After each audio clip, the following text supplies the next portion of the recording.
A Alemanha já vinha num ritmo de autodestruição, mas agora a economia alemã está beirando a insanidade. Então, o que eu quero falar é sobre algo que está mudando completamente a história da economia na Alemanha, que obviamente ainda é o carro-chefe da economia europeia, a maior economia da Europa, porém que vem numa queda livre já faz algum tempo. Já fiz outros capítulos sobre isso nesse podcast, mas agora, principalmente diante do fenômeno Trump, você tem uma mudança também na postura da Europa e agora, principalmente de França e Alemanha, já realmente partindo para o mundo bélico, que é uma coisa que não se via antes, porque até então você tinha muita proteção ali dos Estados Unidos, um envolvimento que agora não quer mais se envolver, paguem vocês mesmos a sua própria defesa, então toda uma confusão geopolítica, e agora você vê uma mudança histórica na Alemanha, onde o governo simplesmente fez um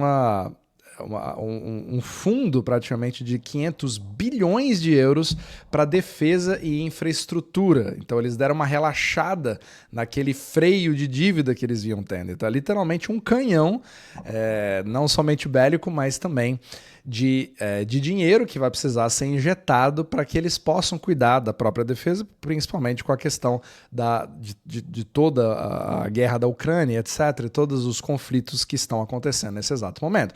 Só que agora vamos para a questão macroeconômica da situação.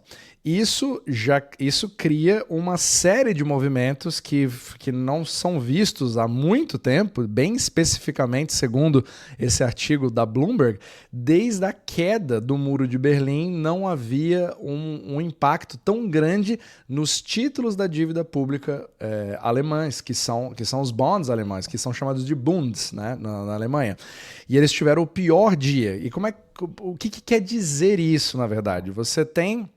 Quem compra bonds, ele tem a expectativa em relação ao que vai acontecer com a dívida daquele país, o que vai acontecer com os gastos, qual a expectativa da inflação, se você vê isso como uma coisa boa, uma coisa ruim, e você percebeu uma venda gigantesca desses títulos. E quando você vende esses títulos, os juros deles sobem. Então, se você olhar esse gráfico aqui, os juros da dívida pública alemã simplesmente dispararam. Nunca se viu uma coisa tão grande assim, fazia tempo que não se viu um crescimento tão vertiginoso, se você compara ali com os últimos anos, principalmente pelo fato de que a Alemanha tem os bonds mais seguros, no caso, os mais estáveis. A Alemanha, ela é conhecida por não ter uma quantidade muito grande emitida de bonds, sendo um dos melhores colaterais usados dentro do mercado euro-dólar, né? Então, quando você fala ali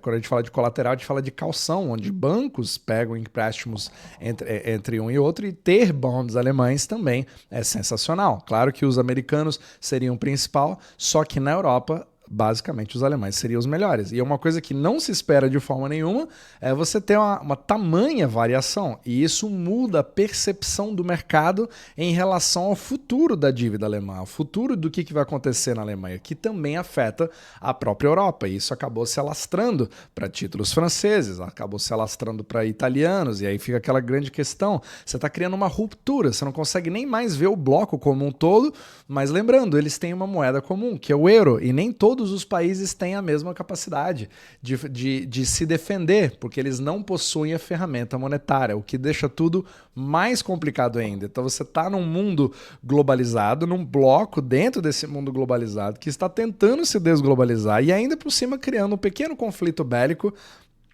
perto das suas fronteiras e ao mesmo tempo criando um mega conflito geopolítico do outro lado do oceano. Pronto, você acabou de ver a situação super confortável que está a Alemanha nesse exato momento.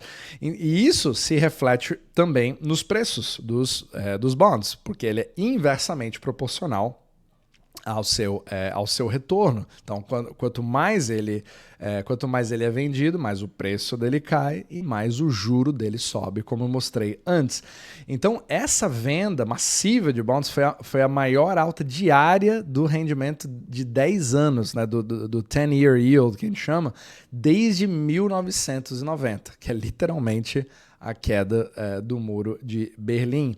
Então ele foi ali ele teve um pico de quase 2,92%, que é muito alto, sendo que os juros estão mais baixos na Alemanha hoje. Então, quanto mais dívida, mais títulos no mercado, derruba os preços, eleva os rendimentos, e aí você tem uma expectativa de possível estagflação, porque a economia não está indo bem. A gente já sabe disso. A economia está mais arrefecida, inclusive, do que nos próprios Estados Unidos, mas o juro vai subindo como se tivesse uma subida econômica. Que talvez, se você olhar pelo lado bélico, né? Você vai ter um investimento em infraestrutura, investimento em armamento, etc. Vai ter uma série de coisas que vão acontecendo com uma injeção, literalmente, de dinheiro, uma impressão de dinheiro para fazer isso acontecer. Agora, num contexto global, o que é mais interessante, né, que o Banco Central Europeu cortou juros de 0,25% nesse meio do caminho, só que os mercados estão muito mais preocupados do que isso. Então, assim, tecnicamente, se você está preocupado com o que vai acontecer no futuro, você vai cortar muito mais do que isso, né? Não somente 0,25, mas a gente sabe de toda a ilusão da questão do controle, do possível controle que o Banco Central Europeu tem sobre a economia europeia, baseado no que acontece nesse exato momento. Então, literalmente, uma grande confusão aqui. Resta saber agora quais são as próximas etapas, se isso vai ser uma coisa mais duradoura ou se isso é uma coisa que vai fazer parte. Tá parecendo que a instabilidade é a regra a partir de agora, e até outros países mais distantes, como o Japão, continua ali no radar. Faz bastante tempo que eu não faço um capítulo, talvez o próximo seja justamente sobre eles. Isso pode afetar uma série de coisas, porque todos os bancos são interconectados, você tem bancos japoneses conectados com bancos alemães, então essa questão do colateral é extremamente importante para garantir a fluidez no sistema euro-dólar. E essa venda muito grande, obviamente, você acaba buscando euros, né? Você está comprando euros, vendendo os seus títulos, isso cria uma pressão no euro. O euro deu uma subida repentina, justamente com os títulos pagando mais, inclusive, né? Atraindo ali mais euros para poder comprá-los também, né? Porque é uma oportunidade para muitos, enquanto uns estão vendendo, outros também estão comprando. Então criou-se quase um terremoto na economia alemã nesse exato momento.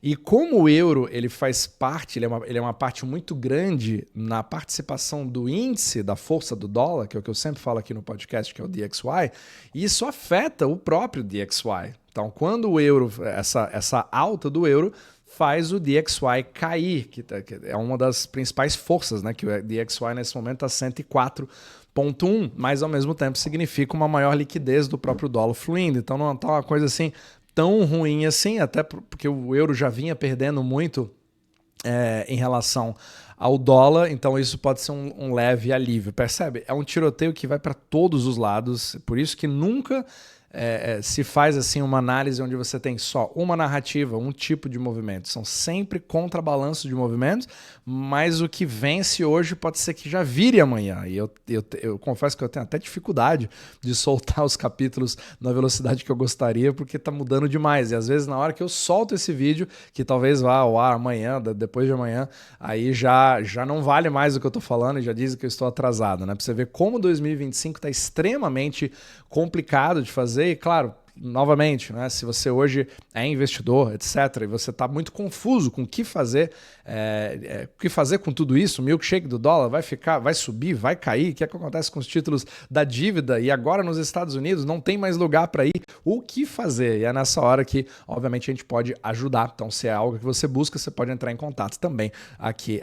Eu vou colocar o link na descrição abaixo. Mas claramente 2025 está num momento assim extremamente interessante, para não dizer outra coisa, e é claro que a imprevisibilidade, principalmente com toda essa questão geopolítica, só tende a aumentar.